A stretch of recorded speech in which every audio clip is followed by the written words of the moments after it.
Welcome back to another episode of Words of the Wise. Today I have Chief Guerrero from Kennewick PD. He has 28 years experience in law enforcement. Welcome to the show, Chief Guerrero. Thank you so much for being here. Yeah, thanks for having me, Paige. I appreciate your time and what you're doing, and I'm honored to be here. And I know you've interviewed quite a few chiefs, so I feel fortunate to be part of a distinguished group of people that have had the chance to sit with you and tell a little bit about their stories and what they've done in the profession. So hopefully, to the betterment of people within it. Thank you. That made me feel really good. I feel like the honor's mine, honestly, and I really appreciate your time and trusting me and coming on here to talk about your words of wisdom and your experience within this profession. I know you have 28 years, and I was hoping that you could give us just a little bit of background. How did you get started in law enforcement? Why law enforcement? And maybe some highlights from the last 28 years. Yeah, yeah, thanks. So growing up, I grew up in a small town just north of the Tri-Cities. Kennewick is part of the Richland, Pasco, and Kennewick Tri-Cities in Washington State. My dad was a reserve police officer or county deputy in the county we grew up in, and so he would go out. My brother and I would go on ride-alongs with him, and my brother's 3 years older than I, and when he graduated, he went into a law enforcement criminal justice program in college. When I graduated, I did the same. And really, it just, I think the service of people, the change of things every single day, right? You experience new things. I kind of enjoyed the excitement of the job and saw him do some of those things. So I went to college for criminal justice and then started testing at 21 years old and got picked up by Kennewick in 1996. And yeah, got was a baby. I can't believe I got hired at 21. And over that time, I spent the majority of it on patrol. As a patrol officer, I loved patrol. I loved working in the community. I loved working with a team of like-minded individuals who were going out and trying to make a difference. And became a field training officer. I did that until I was promoted to a sergeant's position. SWAT team member, one of the first from our agency to join our regional SWAT team. I remained on the SWAT team the majority of my career. Learned a lot out of that. In 2002, my oldest child was born. We had lots of things going on in our area and in my personal life, and I had the opportunity to leave. So I know we may get into that a little bit later, but I left for a year and then returned. That's why doing the math when you say Mhm. 28 years, uh, when I was hired in 1996, it would actually be 29, but I'd like to make sure in that year I was gone, not count that towards the time. But um, yeah, I had a good opportunity and left for a year, came back, lost all my seniority, was trained by some of the guys I trained, which was interesting, but uh, it was good. I wouldn't change any of that, but came back, got on our proactive team, um, went to daytime detectives after that, promoted to sergeant, was a patrol sergeant, and then worked on an FBI Safe Streets Task Force, and then promoted to commander, was investigations commander, patrol commander, then assistant chief, and then in 2022, followed our 18-year chief, who had 43 years on, huge shoes to fill, followed after him, and was very fortunate to lead the agency over the last 3 years. So it's been good. Thank you. Thank you for sharing that. Wow. So you've been at the same agency the entire time. You started in 1996. What did policing look like then, and how much has it changed since then? Oh, it's a different world for sure. A lot of old school things when I came in. You earned your keep as a probationary officer. Mm. You kept your mouth shut. You did what you were told. Uh, there was no um, the feelings side of things were a little bit different then, right? We had a peer support. group in the area, but our agency wasn't heavily engaged in it. Um, so internally wise, you had that old school brotherhood mentality, which I think it worked at the time. Um, Community, we weren't as community engaged as we are, definitely not as we are now. Technology was a lot different, right? When I started, you had your bag in the middle of the seats and you wrote everything down, and you didn't have maps to help you get places, and you couldn't look at your calls on your phone, and you didn't have um, AI to help do anything. Mm, Your AI was your own mind and how good you were, um, but overall, the people are the same. I look back now, and the calls and the things we're doing now are the same as what we were doing then. None of that changed. Just mm, I think the manner in which we do it is different, but um, laws have changed. I think really cops are better today. They have to be than they were back then. Um, and we're seeing it in the people we're hiring. So it's good. Again, I wouldn't change it. I think it made policing where we're at today. I think we've had some lumps and bumps along the way, but mm. we got to learn from yesterday to be better today, right? So Yeah. yeah, I really like that testament of like try to be better each day and try to learn from what was done really good and maybe what was done not so great and how can you learn from both. I've heard from a lot of different leadership that it's maybe harder today to be in this profession. Do you agree with that, or is it kind of like yes and no? yeah. I Harder's technology you would think would make it easier, but it makes it more difficult. Mm, I think the hard side comes with the scrutiny, right? You're with public disclosure things, people can see, they can look at any bit of your camera that they want to, yeah, that's out there. You can get scrutinized for every little thing. Where then, the likelihood of being on a phone camera didn't exist, mm, and you didn't have body cameras. Um, so in certain ways it's harder, but in other ways I think we're better. yeah, It forces improvements. Um, and really I think it was needed, right? I think our society called for it. No matter whether we like it or not. They are the customer, right? They're the ones we're serving. It's not us versus them, it's us for them. yeah, And we've got to make sure and look at that. It's interesting. I really haven't put a lot of thought into it. It's just, in my opinion, it is. And if we're not adapting, we're falling behind. So I think to your point, it's just that getting a little bit better every single day. That 1% better every single day as a profession, that's what's going to make us thrive, right, and not starve with society. So, yeah, what a powerful statement. It's us for them, not us versus them. And I think that I've never heard anyone say that before, and I think that that's such an important thing to remember. It's like, how can you do the best job possible and serve your community in the best way possible? And how can you try to operate as a team instead of, against each other, which sometimes we see that, right? Sometimes we see like the communities being against, or, it's just not being that cohesive team that you're looking for. And so I really like that statement of it's us for them, not us versus them. yeah, and that is both internal and external.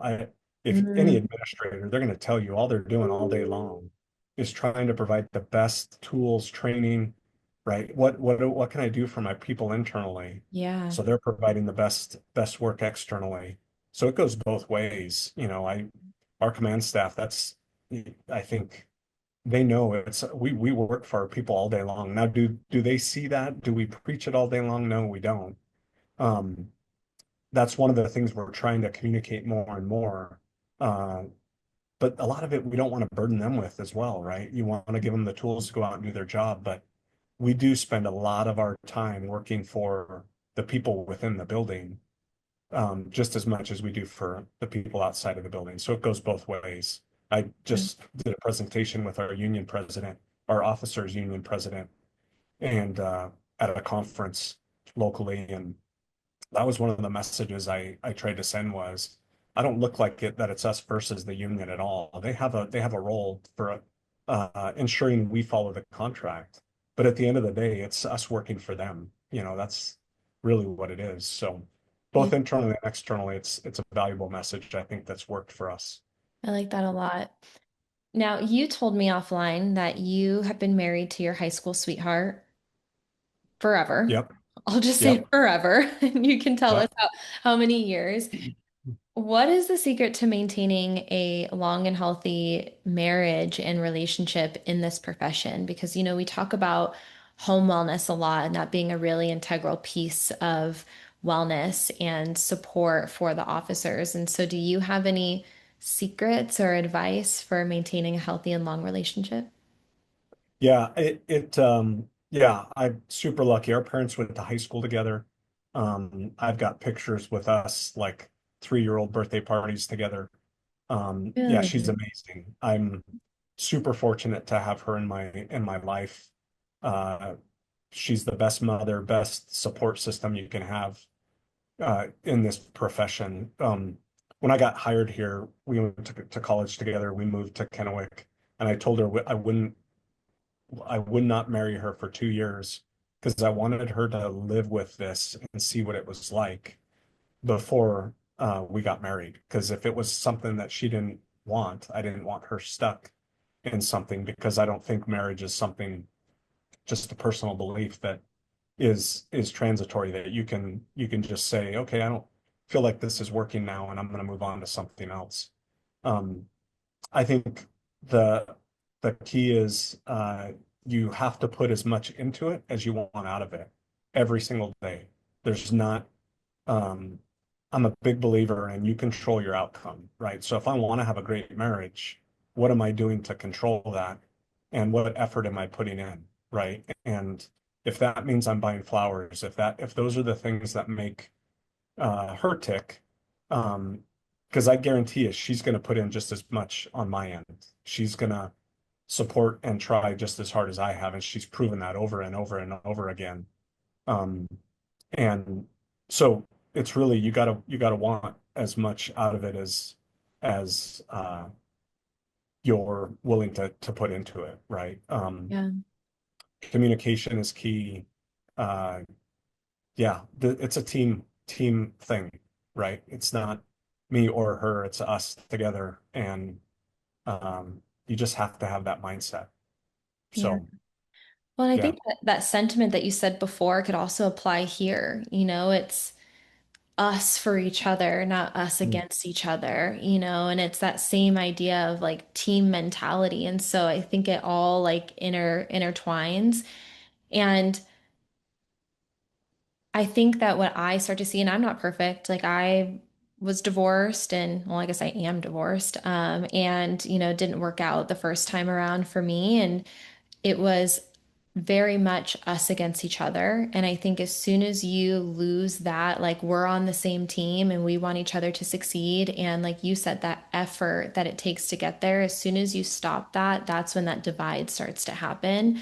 And so I love that you said it's us against the world. It's us for each other, not us against each other. Communication for sure. But I also like the control the controllable because I think that sometimes we don't realize, the role that we play in certain things. And like we do have control over our actions and our reactions. And sometimes it takes a little bit of awareness to understand that. And it takes discipline to like get in the habit and actually do the things because it's effort, right? But I like the idea of like control the controllable, communicate, and it's a partnership. Yeah, I read the Viktor Frankl man's meaning, finding man's meaning to life, something like that. But it's that time from you have the stimulus and then your response, that gap in between, Mm, right? That's when we talk about, your awareness and your plan and then action. What does that look like? Awareness, intention, and action. Being aware of that moment where you're triggered, and she was much better than I was, right? I had this job.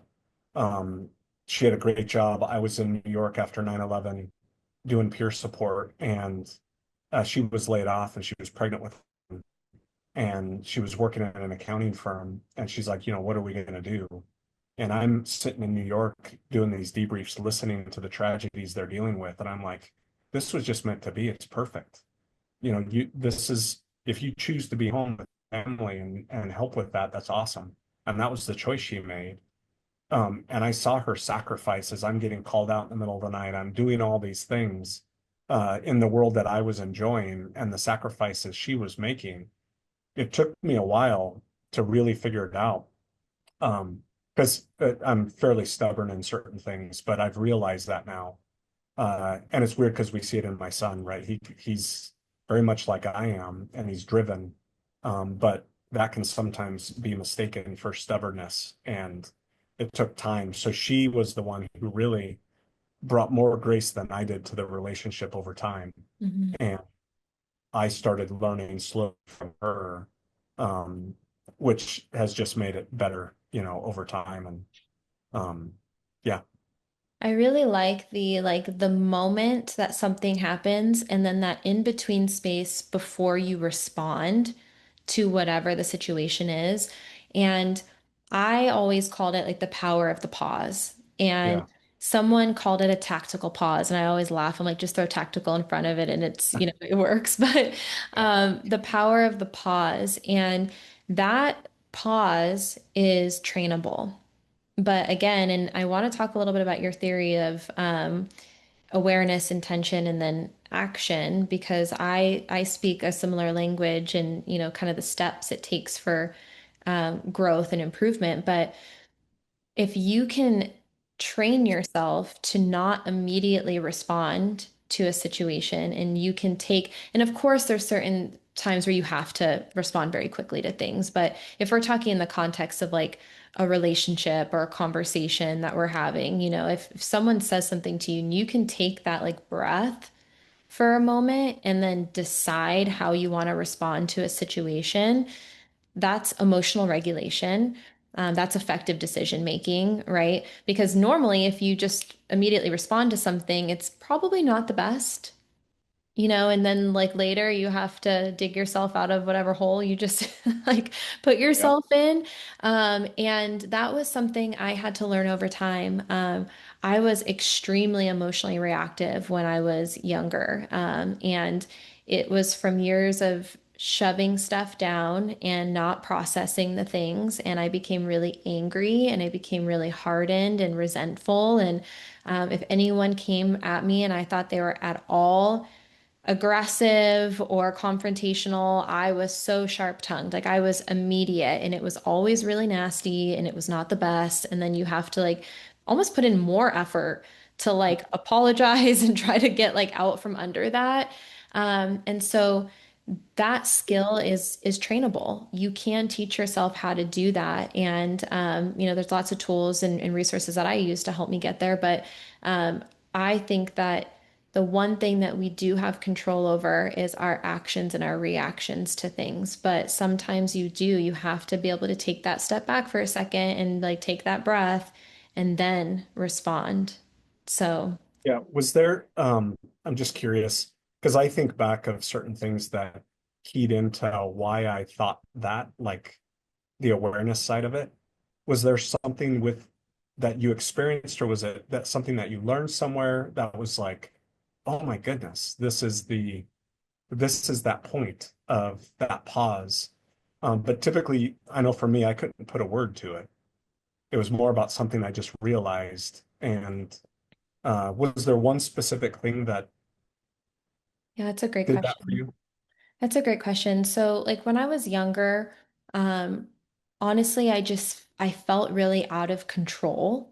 I felt like my emotions had control over me, and I wanted to have control over my emotions and my actions and reactions to things because I wanted to take back that power, I guess, because at the time when I was younger, I had debilitating anxiety, panic attacks. Like I said, I was really like quick and nasty for things, and I just felt like all of these things were controlling me.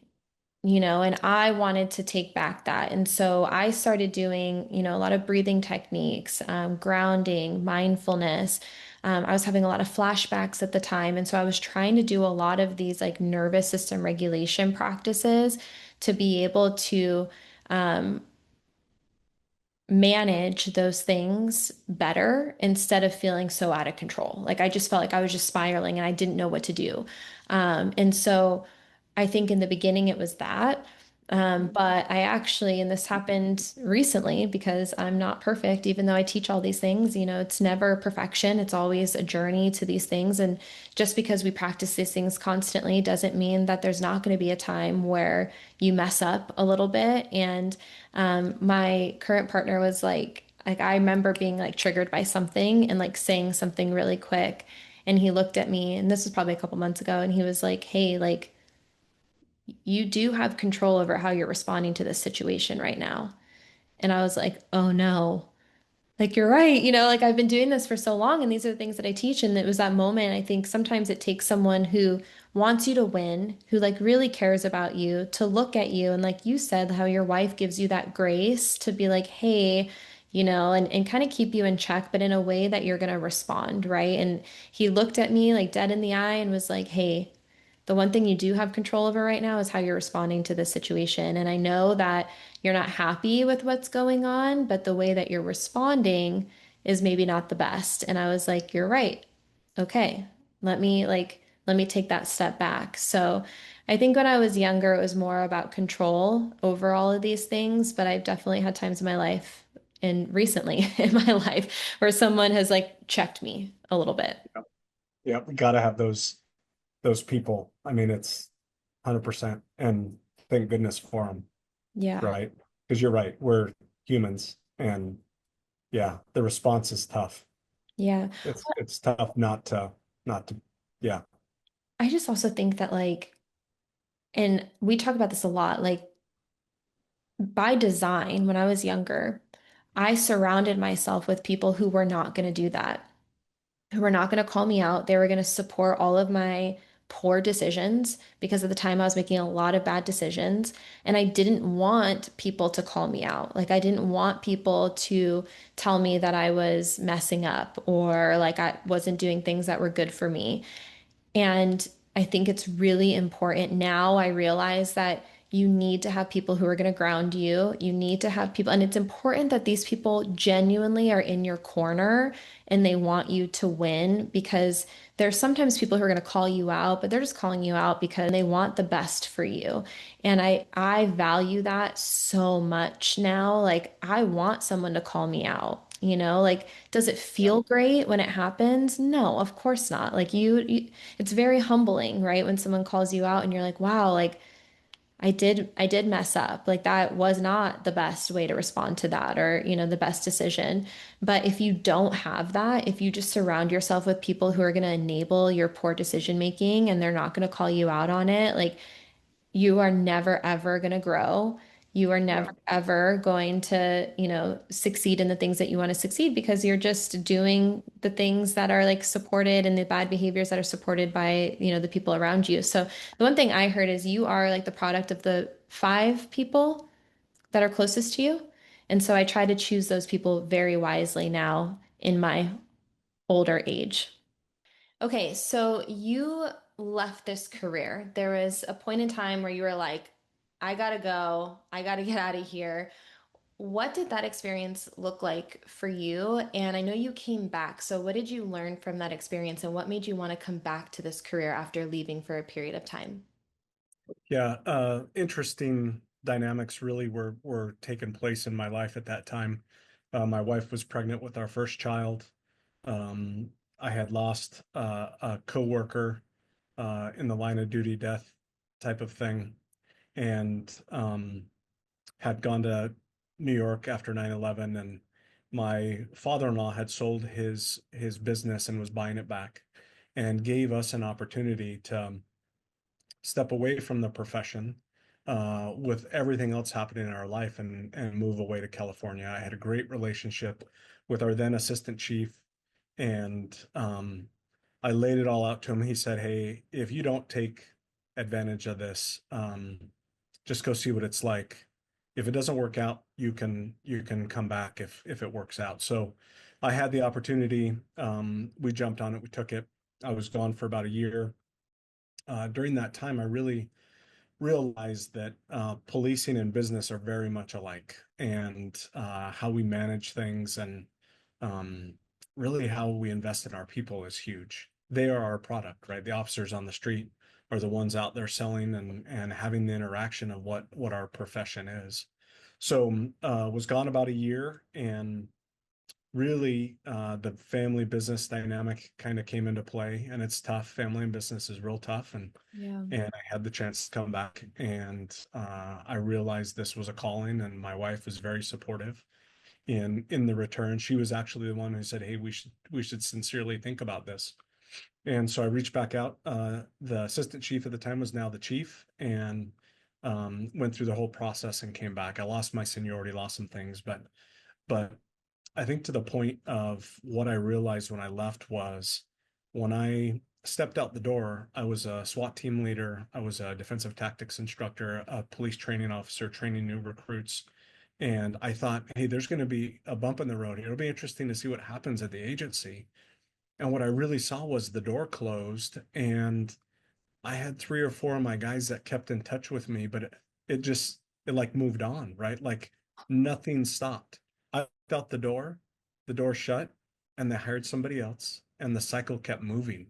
And Yeah. it was a little bit of a shock to me, but when I came back, it put some really good things in perspective. And um, it helped me focus more on the business side of policing and how we treat people, and kind of the core of what this thing is. It's really not like an us against them mentality. It's an us for them mentality. And so it kind of changed my path. I wanted to be a patrol sergeant. That was my goal.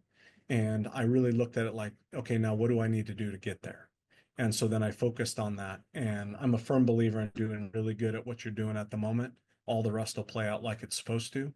Yeah. Things happen for a reason, and I felt like that's what leaving did for me. It really put some things in perspective. It was a little bit hard, when you leave and you think you're making a difference, and the door closes and they hire somebody else, and um, but it was good. I think it taught me some things, and having a growth mindset was huge. So I think it helped get me to where I'm at today.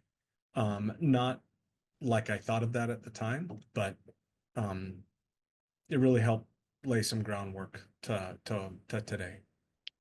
Yeah, and I would imagine it's a really humbling experience. I can actually deeply relate to that. And obviously, we come from two different career paths, but I had a very similar situation in my life where I was considering stepping away, and it was actually, to come and work with law enforcement full time. But I was at the time working in, the public, and I had built myself up where like I had worked really, really hard. I had established myself in a way that I was really proud of. I was really kind of at the top of my game as far as, who I was or who I thought I was within the community. And my identity was so wrapped up in that. And, um, at that time it was, and for me, I think a lot of it was like my ego kind of like wrapped up in this, and I was, I was the girl, I was the one that everyone looked up to and everyone wanted to be me one day. And, I was teaching all the new, teachers how to be teachers. And I was, doing all these big events with 300 people and, teaching at different trainings and schools and all these things. And to me, like I had like really reached that kind of pinnacle of my career at that time. And I had this moment because I was feeling a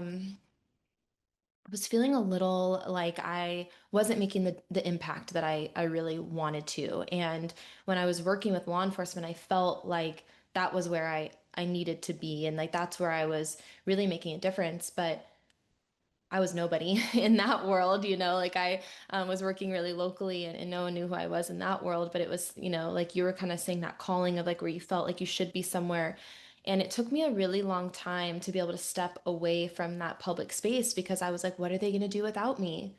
They're going to be so sad. Like there's no way that anyone could like survive without me, you know? And it was like now looking back, it's comical. You kind of laugh about it because there was so much like ego like attached to that of like, you know, their world revolves around me in a certain way. And I had the same experience where I left and nobody cared. Like Yeah. it was crazy. And it was really hard for me for a little while. You know, it really did make me kind of second guess everything, you know, where I was like, wow, like maybe I didn't matter at all. You know, maybe I wasn't valuable at all. And I think I came to really believe over time, and I think we talked about this a little bit, but I do think two things can be true at once. And I had to like think in that way of like what I did in that space was really valuable. But also I'm replaceable and life goes on and you know I'm not as important as I maybe think I am in other people's lives. And I think those can be true. They don't like negate. It doesn't mean just because no one reached out that what I did in that time wasn't of value. But it took me a little while. I actually had like a few months, probably more months than I'd like to admit, of like being really down. Like I felt like that was very, very hard, like reality, but it does change your perspective. And I do think it makes you like almost want to like take risks a little bit more. It like for me, like I felt like a little bit more carefree about stuff. I was able to like focus on prioritizing other things that were important to me outside of my career. And it was a little bit freeing. I don't know if you felt that when you did that yourself. Yeah, it was I think leaving, I still had the pull of policing, right? In the like leaving policing to go to the private sector and you're selling products and you're doing things is different. Um, but I think to exactly to what you're talking about, having that dual purpose of things, and you can do both, you can manage both. But I think it was difficult because we had that, you know, we have this thin blue line culture of things. And what I really, you know, what I realized is, and it's true today, and I think policing is very much this way, I will risk my life for other police officers, right? We'll do all of these things. But there are certain things in our profession you won't, you know, I'm not going to lie for somebody. I'm not going to commit a crime for somebody. And we get so entrenched in this blue line thing. And I think that's why cops sometimes struggle is when they leave the profession, you're surrounded by this group of, you know, type A personalities who are strong in what they do in their convictions, but you walk away and the rest of society may not be like that. So there is a benefit to having both of those worlds, and you need to ensure they're both strong. Um, but you know, like I tell our new people when we swear them in, the importance of the badge and the importance of the name tag.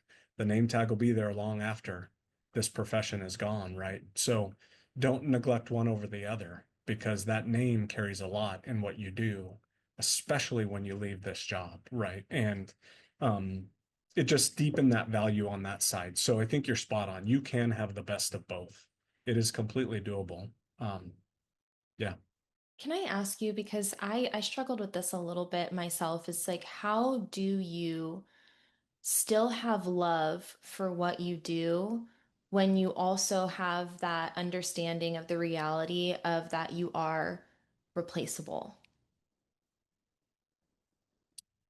I think it's reality. I think it's any job. It's any this profession. I've always felt like I don't want to let it define me. And I think when I left, it helped with that because I realized it. I thought it had defined me at that point, right? Everywhere you go, you know, my wife's job, you walk in and everyone's asking you stuff about your job and oh, it's cool and all these things. And then you leave and you realize, okay, that was a portion of it. And then coming back I think it just deepened that strength with my family. And this job, I think, I realize now it will be a huge piece of my life, right? And I think it made me better. And I think you highlight something that's very important in policing that we need to realize, and that's that point of the job will change you, but it doesn't have to break you. Yeah. You can be better because of it. And I think it's tough right now because a lot of things were putting in people's minds that this job can break you, right? And you're not going to retire not, being completely whole, right? It's going to break you. So Yeah. that's why a lot of the things we're doing internally are trying to ensure by the time somebody leaves, they're not they're not broken. I Yeah. really like that. And I do want to touch on that. But one of the things that you said that it kind of like sparked a thought for myself is I try to think of my life now as in like chapters. And I know I have shared this with you before, but I really do think that the thief of joy is comparison, right? And so like we kind of go through these different chapters in our lives. And if you're not willing to like take each chapter as its own thing and you're always kind of looking back and comparing everything to something else, it's really hard to have that growth mindset when you're kind of stuck in one space. And so I now am trying to welcome different chapters, different seasons of my life, and understanding that, like, what we're doing today in our prospective careers, that will change one day. And there will be a time when we retire or we move on and we're doing something else. And that's beautiful too, and that is fulfilling. And we can find joy and growth in the next thing too. But we're not going to be able to do that and enjoy that if we're always looking back and saying, wow, that like those were the days. I Yeah. think that you can look Yeah. back and you can appreciate it and you can be like, wow, like that was really cool. Like I loved that. But without that attachment to it, where you're like, I've lost everything. And I think that a lot of the messaging, and to your point of like, getting to the end of the career and like this inevitability that you're going to be injured or broken or, depressed or whatever it is, I honestly cannot stand that. And I think that a lot of times there's this fear that is being put out there, especially in the wellness space of like, do this or else, like, Yeah. it's inevitable that you're going to be this way. And I don't think that that has to be the message. I do not think that that has to be the message to motivate people either. I think that you can like tell people and you can show people, through your own leadership of like, look at me. Like I've been in this career now for a really long time and I still feel good.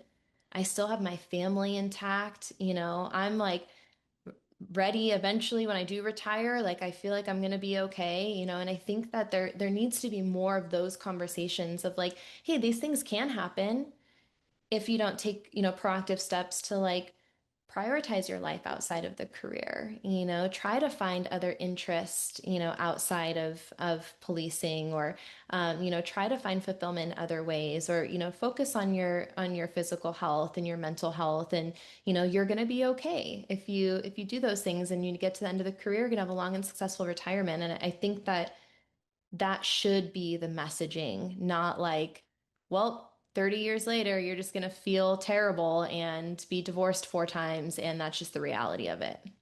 Yeah. You're spot on. That's why, like I said, I love your messaging around it will change you, but we need to learn from yesterday to be better today, Yeah. right? And don't let no matter how you've grown up, and I mean, people have different upbringings, right? And we got to be careful of that with all of our interactions when we're in the people business like we are. And that is both internally and externally how we deal with our employees and with the citizens out there. But meet them where they're at, then learn from that experience and Mhm. be better tomorrow, right? Like, um, you're exactly right. This chapter of what's occurred, and you can almost break it down into sub-chapters of, a patrol officer, then a detective, then a sergeant, and all these little phases of what you go through. Um, but you should be improving from all of those and not compare, God, back in the day, you remember we used to do this, and oh, policing's not a noble profession anymore, or oh, the citizens feel this way. Well, how about we make it better then? What do we need to do to make it better today?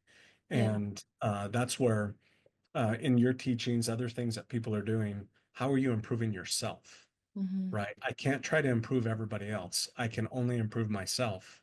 One of the things we talk about around here is we cannot make you happy Mm. We cannot make you healthy and we cannot make you wealthy, right? That's not, we can't control those things. So if you want me to make you happy as your police chief, I can't do that, you know? So it's those little things about just internal growth and trying to be better tomorrow, right? And we all look forward to retirement, right? We celebrate that here. We have huge, um, big things down in our training room when someone retires. We, buy flowers, have a personally made vase for the spouses, and get as many people as we can, and we celebrate the retirement. It's not a bad day. You made it to where we're all trying to get to, and now move to that next chapter like you're talking about and go be great at whatever that looks like. Yeah. And don't learn from what's happened, but it shouldn't define you. Yeah. I really like how you put that like a personal accountability to it because it is so much easier to point your finger at everything else. And I'm super guilty of this too. And it goes back to what we talked about earlier about like control the controllable, right? It's like you cannot control a lot of things, but you can control yourself. And I was actually in a therapy session one time and I was like pointing my finger at all these things. And I was like, well, I can't keep doing this if this keeps happening.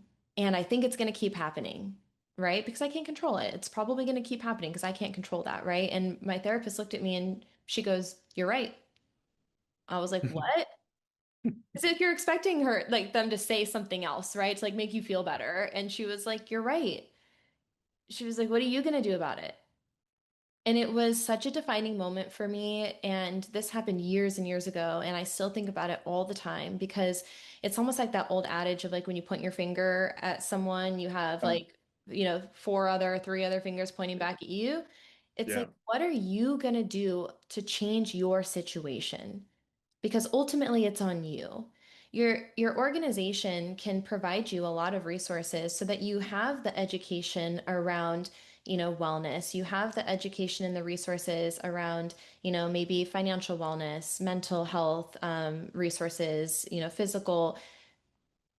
But if you don't take advantage of those things, if you don't do that, then there's only so much that everyone can do around you for you. You have to be that one to show up for yourself and to prioritize yourself and to take advantage of those things that are being offered. And I think that so often sometimes we forget that. And I'm guilty of it too, where I'm Yeah. like, woe is me and like pointing my finger and everything's bad. But it's like, what are you going to do to make your future self happy? And those steps start yesterday, Yeah. so. Yep. You're exactly right. You Yep. guys, you have like a philosophy of taking care of your people from hire to retire. And then I know that there's a lot of things that you guys do organizationally to support your people. Can you maybe dive into what you mean by hire to retire and Yeah. maybe some of the things that you've done organizationally to support wellness? Yeah, absolutely. So, like I just briefly mentioned, when we bring folks in and we do their swearing in ceremony, we want them to invite their families. We have tons of people from within the agency that show up. We talk about their background. We do the badge pinning like a lot. And like I mentioned, I talk about the importance of the badge Mhm. and how it represents our profession, not only locally, but nationally. There's things you can do to tarnish the badge, stuff like that. And I also talk about the name tag with the family there and the importance of that. And then when we're said and done, I invite them upstairs to the admin conference room and I meet directly with the family and allow them to ask any questions. Do they have any questions, topics, whatever they want to talk about? And I'm very frank with them. Um, if they don't ask, I talk about wellness program things. I talk about some things about the job. One thing I always tell them as well is if I don't believe your officer, your family member is going to be safe, either as a result of what they're doing or they're not going to make others safe, they won't be here. Mm. And most really like hearing that, right? Because they know where we're coming from. The other thing we do is as they're sitting there, we assign them a mentor. The mentor is a peer, and they will go to lunch when we're all done. So they take the family to lunch. That we have a police foundation that is very well supported here. The police foundation pays for them to go to lunch, take the family. Then when that's done, they come back. The extended family leaves. Their significant other and them will then have a meeting with a financial advisor, local company that supports us. We'll spend an hour talking about financial wellness. Then we have an in-house mental health professional who's here 4 days a week, or 4 hours a week. She will come in and talk about what she does, different opportunities with her. Then we have a commander that comes in and talks about living in the glass house of policing and what that looks like, some downfall things. We also have a coaching program. He walks them through getting them set up with that. Um, After that, we also have a supplement company we partner with here within the organization. Because, like what you said, I really try to think of um, health wise, what does it look like? We work with a fitness program that gives us access to an app so they can work out, but just holistically, right? Healthy diet, healthy mind, healthy body. What do those things look like? Healthy family. Um, and that is how we try to support them all the way through that retirement time where we have the party. Um, like I said, we have a local artist that makes a vase. We get flowers. It has their number on it, their date of retirement. And our foundation does a lot of different things in between there. Annual awards banquet that we do internally, and we really try to recognize people for doing great work. And then if something happens with families along the way, we're there to support that as well. If the new baby's born, we put together baskets. And so really just trying to build that family dynamic, but also they know we are a business, right? And we have a profession we need to take care of and a community to take care of. So there's an internal part and that external part. And you got to really balance both. And when folks need help, our city's human resources department is great, right? But um, it's really that hire to retire mindset.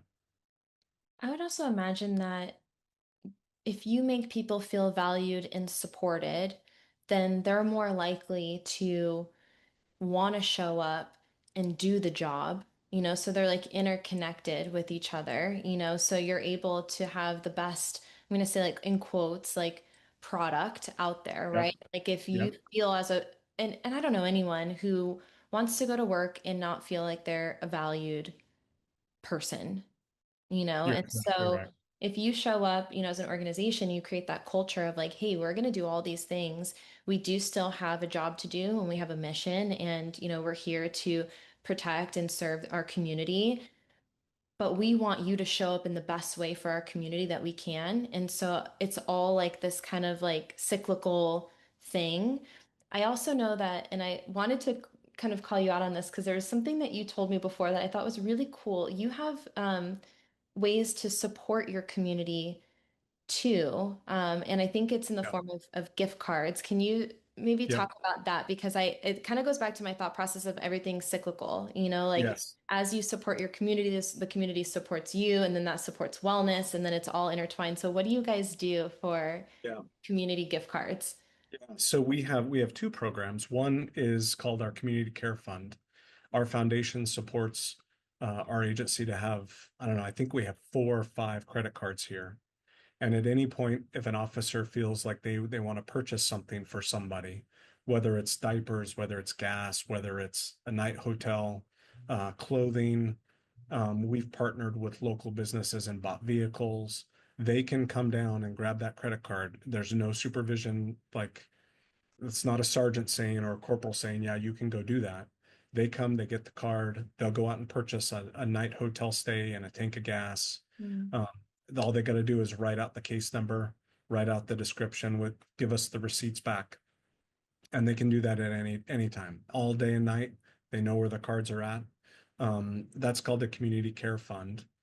And then we have the Positive Policing Program, which is $100 gift card. And if our officers are out and see someone doing something positive in the community, they can award them with $100 positive policing gift card. Because um, we had a great conversation about the looking for bad things all the time. That's all you're going to see, right? And that's what happens in policing. Um, I called it the blue theory, right? Where if you're in a room and I tell you to look for all the blue things, you're going to tell me how many blue things you saw, but I ask how many red things you saw, you're not going to see any of them, Yeah. right? So, that idea of just like when you go buy a brand new car, right? Oh, I got a Toyota RAV4, and then all you see is Toyota RAV4s out there because that's all you're looking for. So, if we can get our folks that try to find the positive things, sometimes the outlook of the job may not be so bad, Yeah. right? When the program was created, it was done by our previous chief, the community care program. His idea was if we can give somebody a little bit of hope, right? And we're the ones to do that, that could make a huge difference in that person's life, right? So, um, yeah, so it's a fantastic program. Um, and then we take it to the board, foundation board every month, and they review everything. And I mean, we've already spent the money, right? And I've gotten calls from sergeants like, "Hey, we want to buy an air conditioner. What do you think?" And I'm like, "This is not my call. If you think it's necessary for whatever reason, do it Yeah. and document it." And that's what the person needs out there. So, um, a little bit of hope and looking for positive things, I think, can help in the outlook of doing what we do instead of looking for those committing crimes and doing bad things all the time. I really love that you said that because I think I've never met anyone personally in law enforcement that didn't get into this career because they wanted to help people, Yeah. and I think that if you can be reminded of your why as often as possible, it helps to create that longevity and it helps to reduce that like burnout. If you're like, man, like, yes, these things are really hard, but I'm also feeling like I'm contributing to the community in a positive way and I'm helping them as much as I possibly can, then that fills up your cup, right? And there's been times in my life where like I didn't have that, where I was like, man, like I'm just doing this and it's a grind and it's just like feels hard and it's not really what I wanted to be doing. It's not fulfilling. And I think the more, and for anyone who's listening, so the conversation that we had, and so glad that you brought this up because I called it the red car theory and you called it the blue theory, right? And Yeah. it's um, our brains are wired to look for threats. They're wired to look for negative things, right? It's like how we are just from back in the day, right? And we have to like train ourselves to unwind some of that stuff. And one of the things that I try to do on a consistent basis is the practice of gratitude, right? Of like trying to look for those positive things or trying to list three things every day that either I'm grateful for or that went really well. And sometimes it's really hard to find those things because maybe you just had a really bad day, But then you can I had someone on the podcast, and I mentioned this a few times before, but he was talking about how he was in the hardest point. He was an FBI agent. He was in the hardest time in his career, and he was planning his suicide. Like he was at bottom, and he was trying to find gratitude and he couldn't find it. And so what he did was he artificially created gratitude. So he bought himself flowers and he sat there at the table in front of these flowers and forced himself to come up with three things that he was grateful for,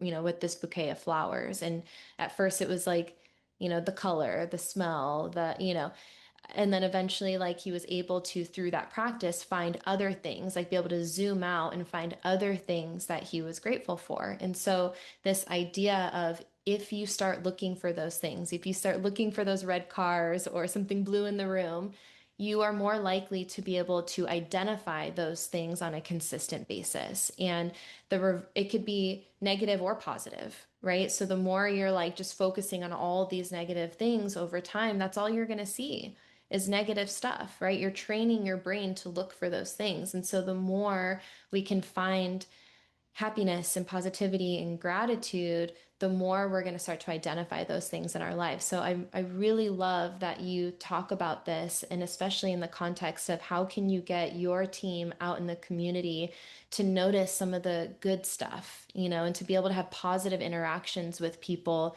in the midst of a really, really challenging career. Yes. Yeah, that's the key, right? Because you got to mentally, physically be there all the time, right? You have to be locked in on this job when you're doing it. And if again, if that's all you see for how long, and they talk about, the average citizen sees like 80 dramatic things in their lifetime Hmm. or their career of what they're doing. The cops are like 800 times that or 800 bad things. So finding the positive is important, right? And even if we have to create it internally, we'll do that, um, because it's important for sure.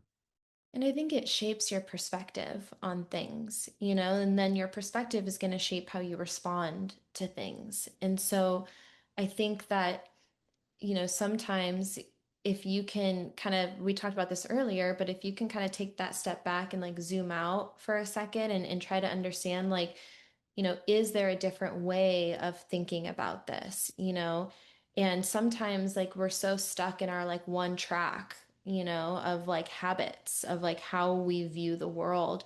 And I think and I think this also relates to empathy, and like how can you maybe understand, like it might be a really, really hard situation, but how can you have that moment of like, man, this person is probably going through a really, really hard time. And like, how can I maybe make it better? And so I think that the more you can kind of shape your perspective to have like almost two sides of the coin and understand the good and the bad in things and then start to choose to like walk in that line of positivity, then you're going to make that impact over time, right? And what we talked about earlier, like making your future self happy too, because really at the end of the day, if you are sitting here and you're just negative all day long, I mean, the people around you are suffering, but you're suffering. Yep. No one wants to get to the end of this life and be that like negative, sad, angry person. You want to have joy in your life and be able to enjoy your life. And so it's the steps that we take today to try to, create a better tomorrow. Yeah, the importance of being aware. I talk about awareness, intention, and action, and having that awareness of what am I going through right now, right? Or what are you doing that's upsetting me? Mm, And I'm it's not what you're doing. I'm allowing myself to become upset, right? So when I'm aware of that, we're so busy on in policing about I've got to have the right answer, I've got to respond quickly, I've got to do all of these things, when in reality we really have some time on our side. So that moment of um, here's the action, here's what occurs, and then here's the gap between it occurring and your response. mm, Where's that gap at, and how do you respond? So I'm really trying right now to be aware of that. And then what is my plan, right? What's my intention? And then how am I going to act out of it? And sometimes that means taking a step back and saying, okay, hold on a minute. Let me readjust my thought, mhm, right? And I think cops feel like they always have to be right. And we always have to have the right answer instead of going, okay, hold on. And I do this at home too. Like, okay, may, maybe I maybe I overshot my what I was trying to get across, and let me do a little rewind here. You know what? I think you were right, and I'm sorry I made that, yeah. um, those little things like that, being aware of the scenario you're in, and we want to fix everything all the time, where I'm starting to realize after, a lot of years of marriage that there isn't, she doesn't want an answer. She wants me to keep my mouth shut and just listen. Mhm, Right. And show some empathy, like what you're talking about. I don't think people on the street are the same. yeah. I don't think, well, I think they very much are the same, but they they don't want us to have all the answers all the time. Sometimes they just want to listen. If we let them blow off some steam and then, come up with a plan in your mind and then be a doer. I think that's really what it boils down to. So, um, yeah, awareness, intention, action to me are like I try to think of that all the time. I really like that because I think I shared this with you, but totally different context. But I talk about wellness and being like proactive with wellness. And my three steps are awareness, education, action, right? Yeah. Having awareness around like what is the challenge, what is the issue, and then having education to figure out what are those resources, and then the implementation phase. And so when you said that, it like makes me smile because it's a different context, but it's that same kind of like, okay, what are the steps to forward movement? What are the steps to growth? And what you said about like wanting to be right all the time, I don't think that there's anyone that wants to be wrong. Yeah, You that's know, true. like it, even Yeah. in like the simplest terms, like if you're like in an argument with your spouse, like how hard is it to be the one that's like, ah, like I'm wrong. And there's always that moment where you realize it, right? Like in the middle of like this kind of like back and forth where you're like, dang it, I think I'm the one that's in the wrong right here. And then you're Yeah. like, oh, like to like come out and be like, okay, I'm sorry, you're right. Yeah. Really hard for people. And I empathize with your situation of like being in that position where you feel like you need to have all the answers, right? You need to be the one that shows up and is right on point every single time. One of my mentors, my teachers, told me when I was coming up that it is better to say, I don't know, than it is to like fake it and come up with some BS answer that's like not true. And I've tried to live by that personally of like having kind of that moment of like, you know what? Like that's a great question. Let me find out.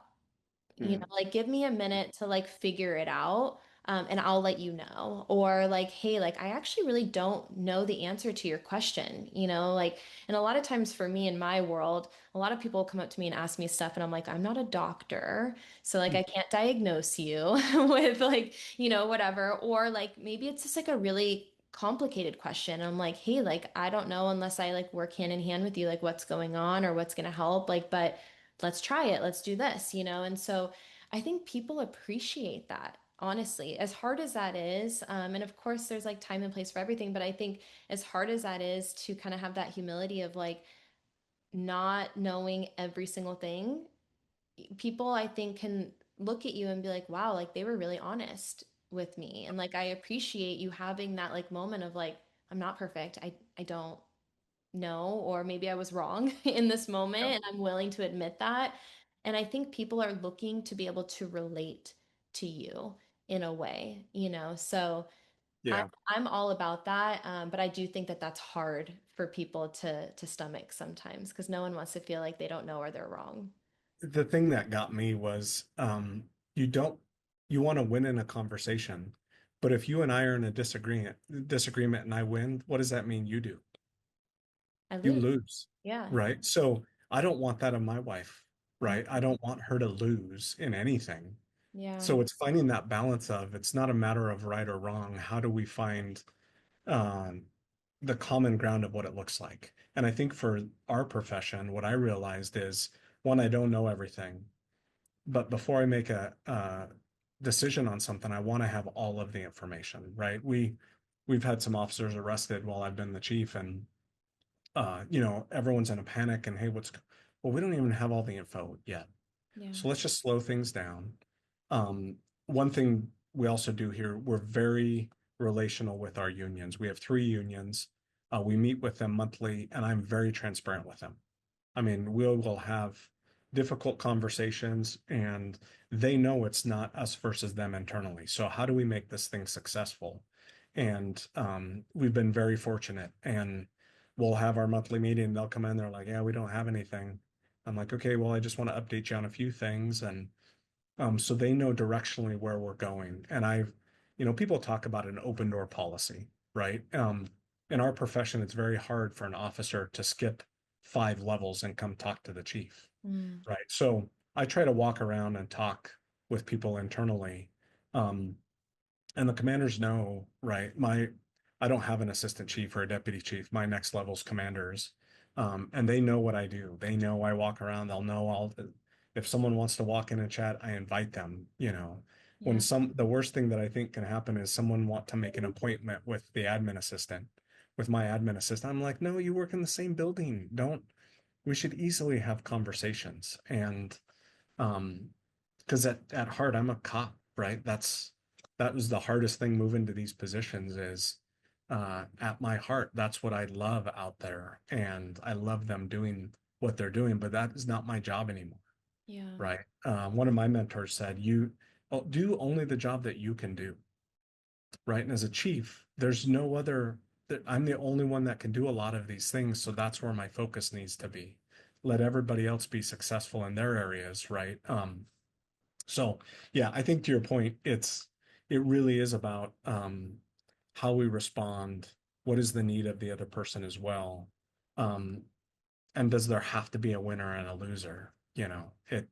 It's tough, trust me. I mean, that's why I'm saying it's stuff I'm working on now, after years of 28 years of marriage and even internally, right? Like talking with people, other commanders just going, hey, okay, slow down. Let me think about this a little bit. Yeah. Um, I don't think we have all the answers yet, right? So let's get all the info, then we can try to figure it out from there.